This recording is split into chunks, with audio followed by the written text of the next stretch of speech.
পেঁয়াজ আর টমেটো পুড়িয়ে নিচ্ছি। কষানোটা তেল ছেড়ে দিয়েছে, ধনে পাতাগুলো দিয়ে দিচ্ছি।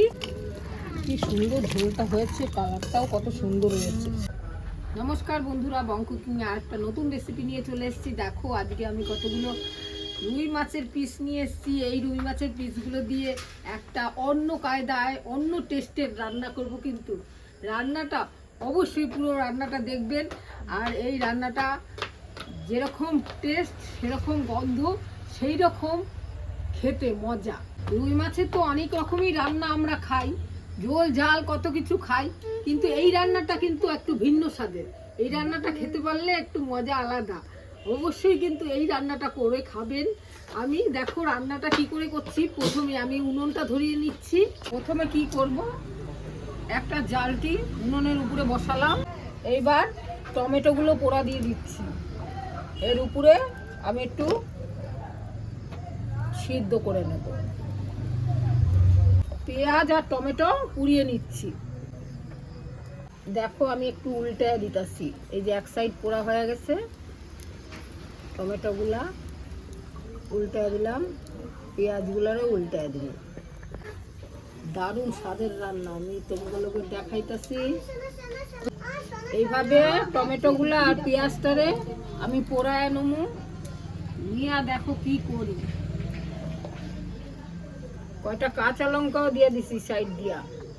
এইভাবে আমি পুড়ায় নিলাম, একটা বাটির মধ্যে রাখা ধুয়া নিলাম। ছোকলাগুলোকে ছাড়িয়ে নিচ্ছি আর ঠান্ডা করে নেব, তারপরে মিক্সিতে দেব।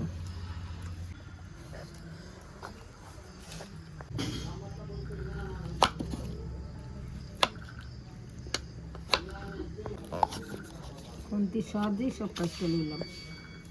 কিছু মশলা আমি ভেজে নেব, তার জন্য ধনে দিলাম, জিরে, একটু সর্ষে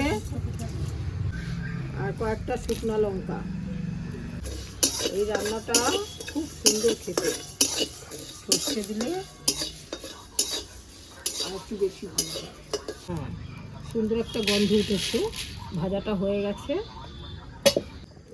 লবণ হলুদ দিয়া মাছগুলারে মাইখা লই।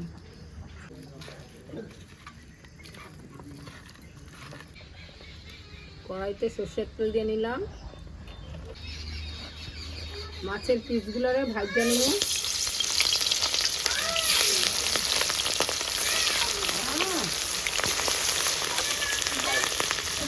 হয়ে গেছে,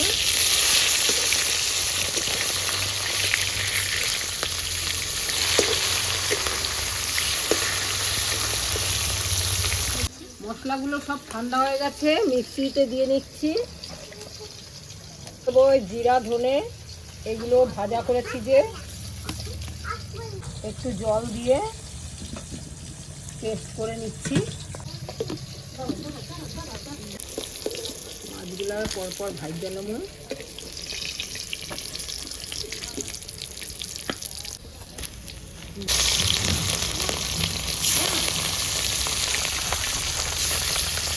জিরা তেজপাতা সম্বাদ দিয়ে দিলাম, পেস্টটাও দিয়ে দিলাম।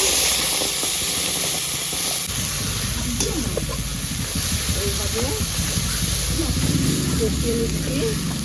হলুদ 1 চামচ, কাশ্মীরি লঙ্কার গুঁড়ো দিলাম। কষানোটা তেল ছেড়ে দিয়েছে। এবার আমি মশলা ধোয়া জলটা দিয়ে দিচ্ছি। লবণ, এই লবণটা এখন দিলাম কেন জানো, কতটা ঝোল দেব সেই বুঝে আমি লবণটা দিলাম। হ্যাঁ, পরিমাণটা এইরকম করে বোঝা গেল, ঠিক আছে। এইবার আমি ফুটে আসলে মাছগুলো দিয়ে দেবো। ফুটে এসছে, মাছগুলো দিয়ে দিলাম।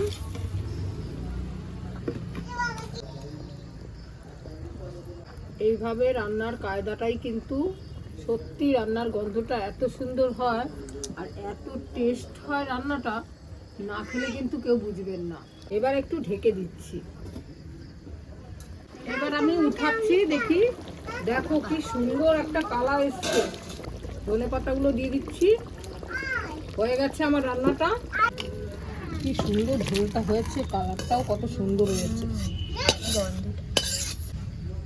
রান্নাটা আজকে আমার বৌমা গন্ধে এখনই বলছে, মা গন্ধে মনে করছে এত সুন্দর রান্নাটা হয়েছে, খুব সুন্দর হচ্ছে। হ্যাঁ ও আজকে খাবে।